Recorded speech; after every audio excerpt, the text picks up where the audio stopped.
Hi, I'm Lisa. I'm one of your librarians here at Johnson City Public Library, and I'm going to talk to you today about Just Mercy by Bryan Stevenson, one of our Traveling Tales book discussion kits that you can check out and share with your book group.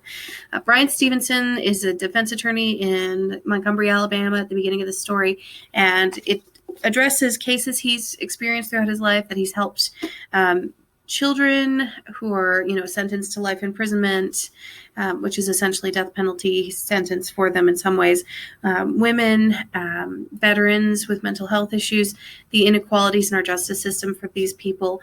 And he also frames the story with talking about Walter McMillan, a special case he dealt with, who was wrongfully accused of murder and getting that case overturned.